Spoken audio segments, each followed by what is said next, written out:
Olhe para essas cruzes. Fique aqui por um momento e olhe para elas. Cada uma representa um homem que subiu essa montanha com um fuzil nas mãos e fé no coração.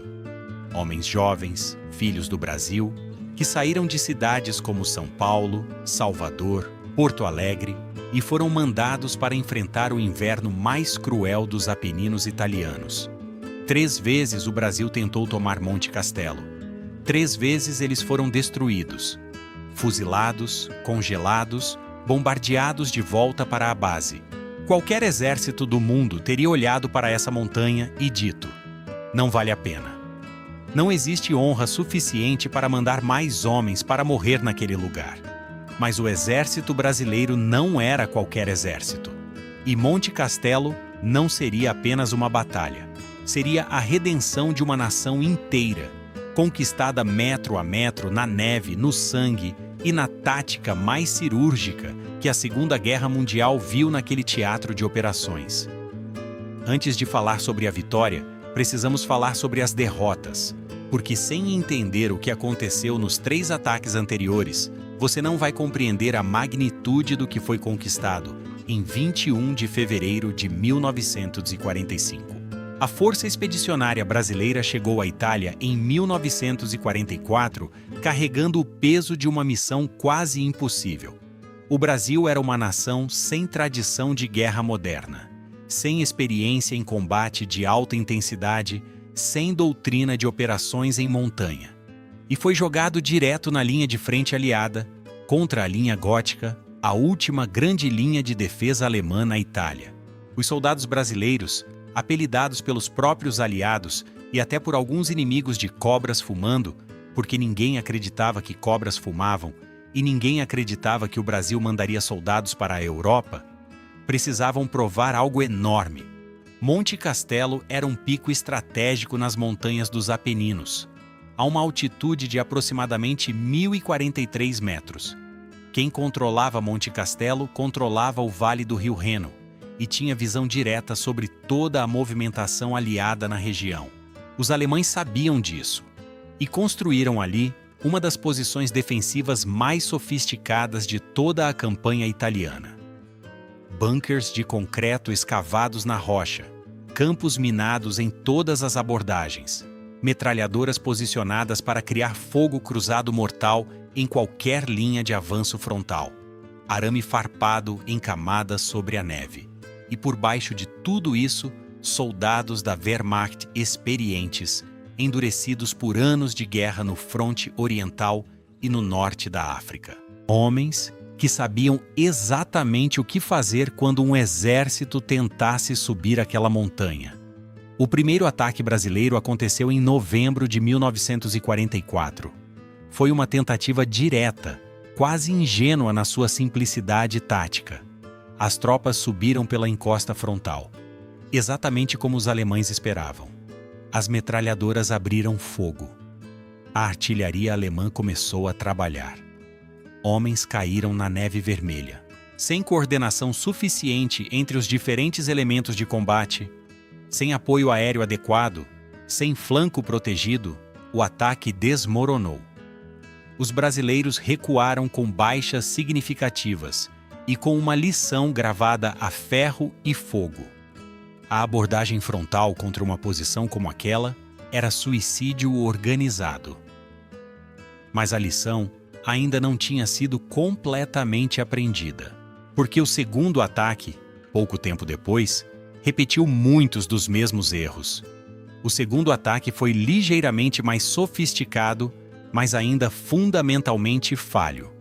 Houve mais coordenação, mas o terreno continuava sendo o grande aliado alemão.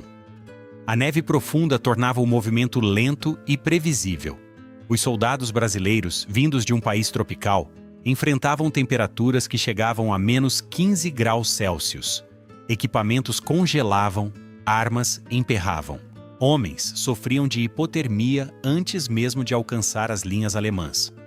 O suprimento logístico era um pesadelo em terreno montanhoso sob fogo inimigo, e os alemães, com observadores avançados posicionados em pontos altos, conseguiam direcionar a artilharia com precisão assustadora sobre qualquer concentração de tropas brasileiras. O segundo ataque falhou. Mais cruzes foram fincadas no cemitério. O terceiro ataque foi o mais doloroso de todos, porque nele o Brasil chegou mais perto. As tropas conseguiram ganhar terreno, chegaram a posições intermediárias, criaram uma situação que por momentos pareceu promissora.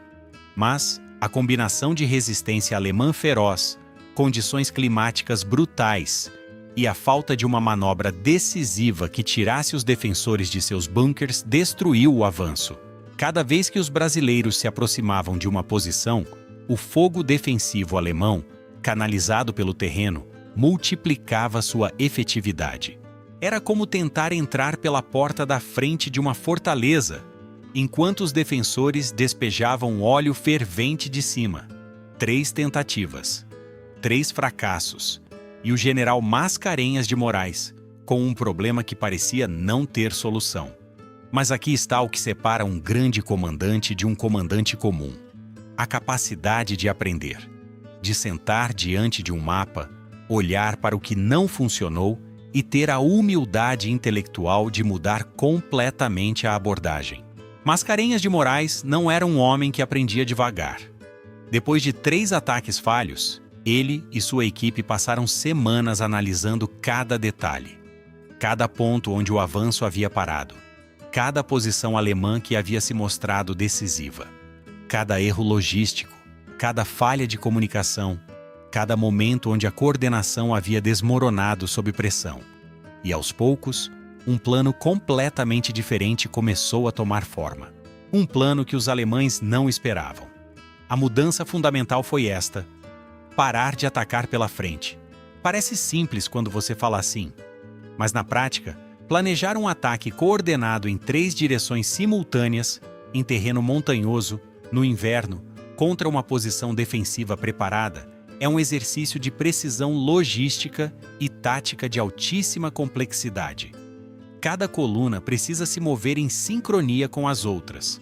Se uma avança rápido demais, fica exposta. Se uma atrasa, as outras ficam sem suporte. A comunicação tem que funcionar sob fogo.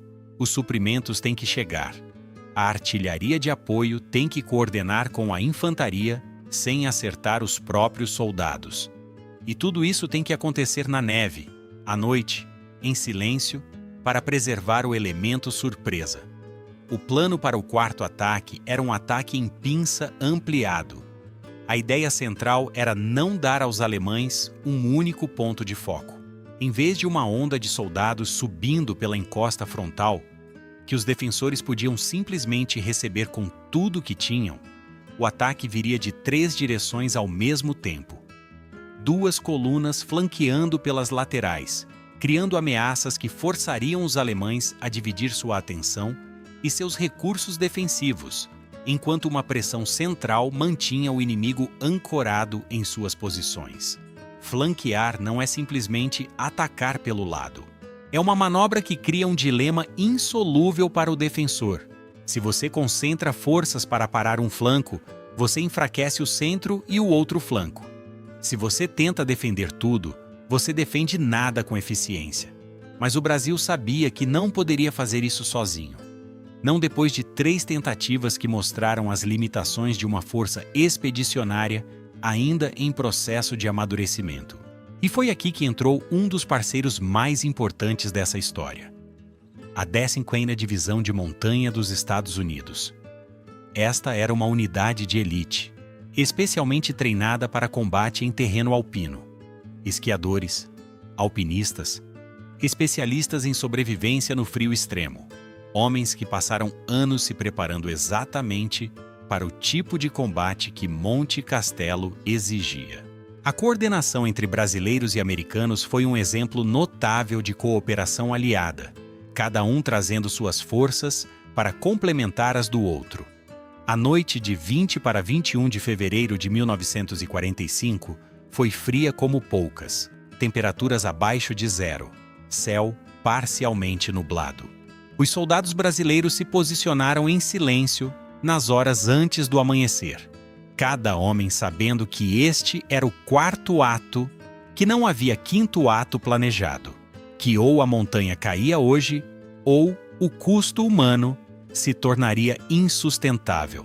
Pense no que passava na cabeça desses homens. Muitos deles haviam participado dos ataques anteriores. Haviam carregado companheiros feridos morro abaixo. Haviam enterrado amigos. E agora estavam ali de novo, no mesmo frio, olhando para a mesma montanha escura, com a diferença de que desta vez o plano era diferente. Desta vez, havia uma lógica nova no movimento. Às primeiras horas da manhã de 21 de fevereiro, a artilharia aliada abriu fogo.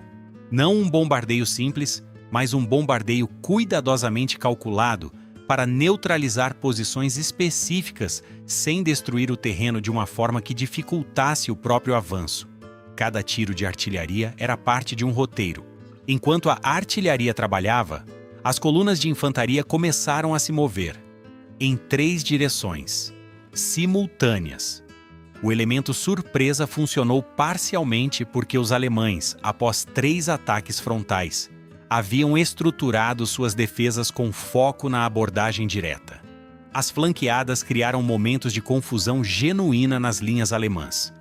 Observadores alemães tentavam reportar posições de tropas que apareciam de onde não deveriam aparecer. O combate que se seguiu durou 8 horas. 8 horas de intensidade que é impossível descrever adequadamente em palavras.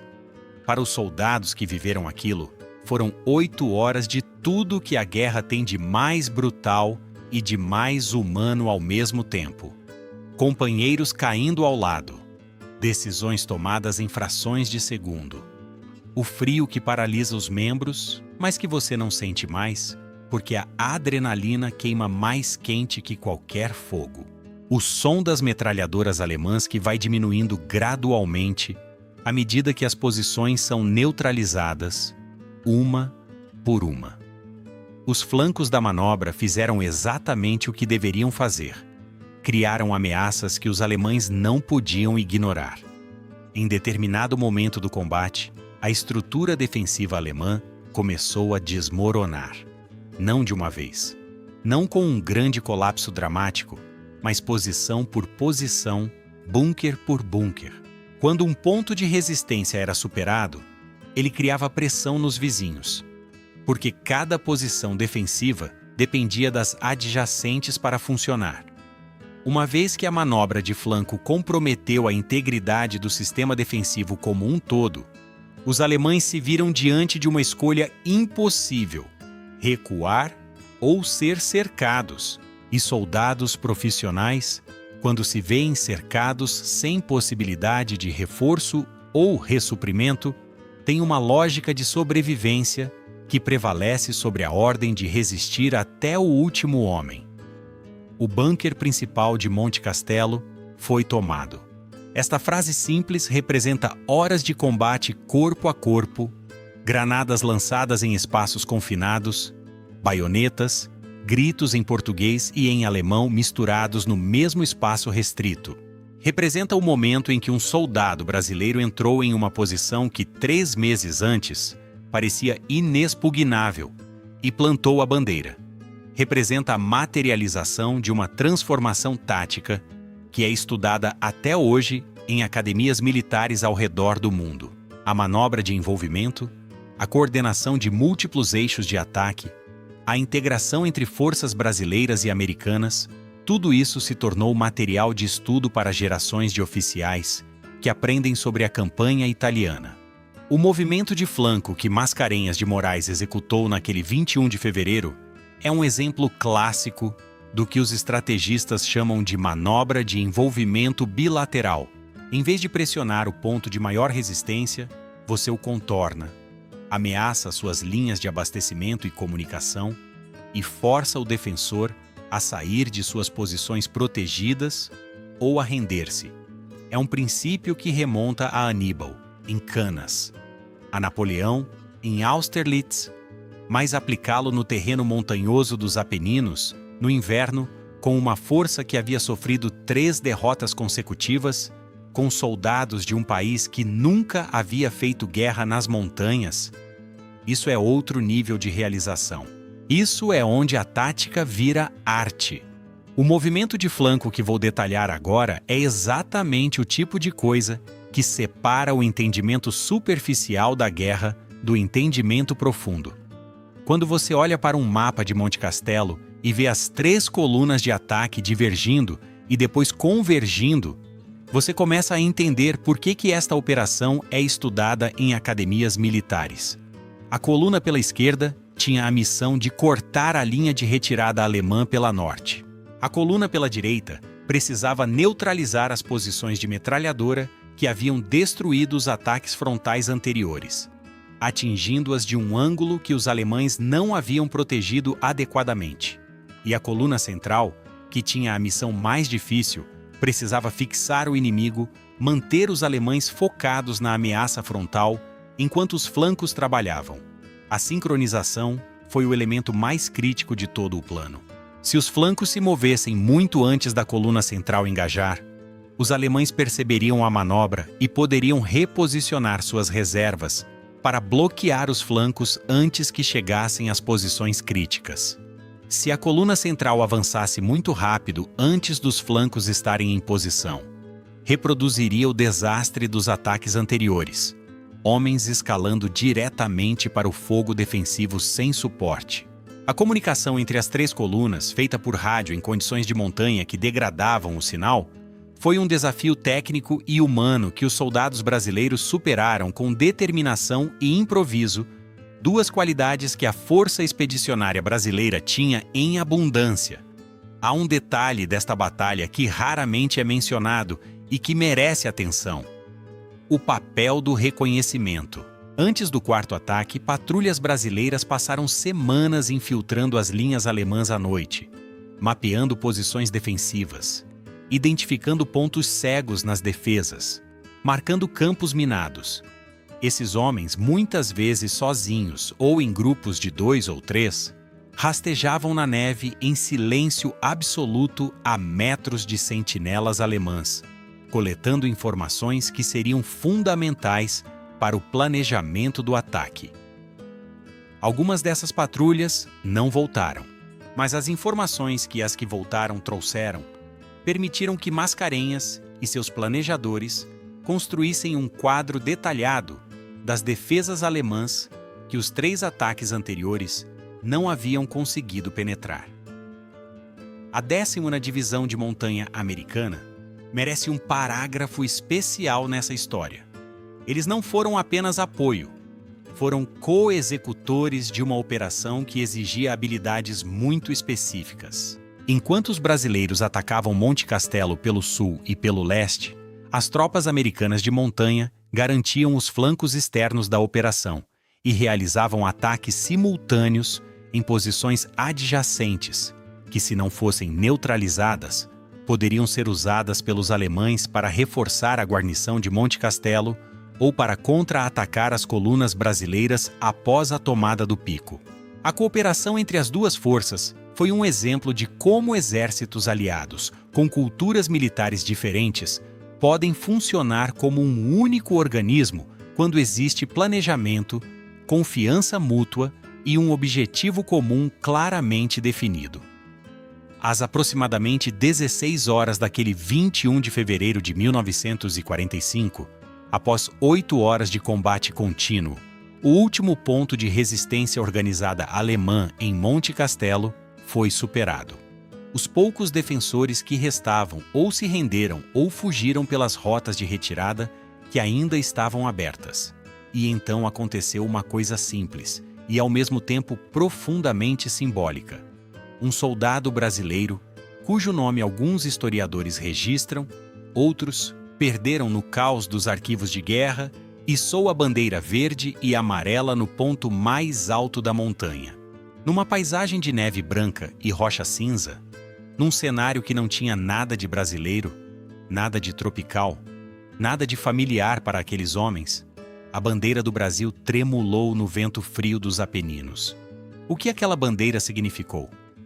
Para os soldados que a viram subir, foi a resposta para 3 meses de humilhação, fracasso e luto. Foi a prova de que eles não eram, como alguns aliados haviam sussurrado, soldados de segunda categoria. De que o Brasil não havia chegado à guerra apenas como figuração, como um gesto político sem substância militar. Aquela bandeira significou que soldados brasileiros haviam aprendido com seus próprios erros, haviam evoluído taticamente sob pressão, haviam executado uma manobra de alta complexidade em condições extremas e haviam vencido uma posição que os alemães consideravam impenetrável. A Wehrmacht, que havia derrotado a maioria dos exércitos da Europa, havia sido flanqueada e subjugada por homens do Brasil. A tomada de Monte Castelo teve repercussões muito além do valor tático imediato daquele pico. Psicologicamente, foi a virada para toda a força expedicionária brasileira. O peso das 3 derrotas, a sombra de incompetência que pairava sobre a FEB nos corredores dos quartéis aliados, tudo isso foi varrido de uma vez. A FEB não era mais o exército que havia falhado 3 vezes. Era o exército que havia aprendido, adaptado e vencido. E nos meses seguintes, até o fim da guerra na Itália, em maio de 1945, a Força Expedicionária Brasileira continuaria a provar seu valor em combate, ganhando o respeito dos aliados e o temor dos inimigos. Mas voltemos por um momento aos soldados, não aos generais, não às manobras no mapa, não aos percentuais táticos, aos homens, ao soldado que subiu aquela montanha pela 4ª vez sabendo o que havia acontecido nas 3 anteriores, ao cabo que liderou sua esquadra por uma encosta minada na escuridão pré-amanhecer, porque alguém tinha que liderar, ao médico de campanha que tratou feridos sob fogo porque os feridos não podiam esperar. A esses homens, a maioria dos quais voltou para o Brasil sem nenhuma celebração adequada, sem desfiles suficientes, sem reconhecimento proporcional ao que fizeram, a história deve uma dívida que ainda está sendo parcialmente paga pela memória e pelo estudo do que aconteceu naquelas montanhas italianas. O cemitério de Pistoia, na Itália, guarda os restos mortais de brasileiros que morreram na campanha italiana. Quando você visita aquele lugar, quando você lê os nomes nas lápides, você percebe que a história que estamos contando não é abstrata. É feita de pessoas reais, de famílias reais que receberam telegramas reais comunicando mortes em um país distante. A vitória de 21 de fevereiro de 1945 não apaga a dor dessas perdas, mas dá a elas um significado. Esses homens não morreram em vão. Morreram como parte de uma curva de aprendizado que custou o preço mais alto possível, mas que no final produziu uma vitória real, uma contribuição real para a derrota do nazismo, uma prova real de que o Brasil era capaz de muito mais do que o mundo esperava. Hoje, quando você estuda em Cicém a campanha da FEB na Itália e chega à Batalha de Monte Castelo, você encontra nos livros de história militar os termos técnicos: manobra de envolvimento, ataque em pinça, coordenação de múltiplos eixos, integração aliada. Termos frios e precisos para descrever o que foi, na realidade, uma das histórias mais humanas de toda a Segunda Guerra Mundial. Uma história de fracasso, aprendizado, persistência e redenção. Uma história que o Brasil ainda não conta para si mesmo com a grandeza que merece. Uma história que começa com 3 cruzes no cemitério e termina com uma bandeira verde e amarela tremulando no pico nevado de uma montanha italiana, ganha por homens que se recusaram a aceitar que impossível era uma palavra com significado permanente.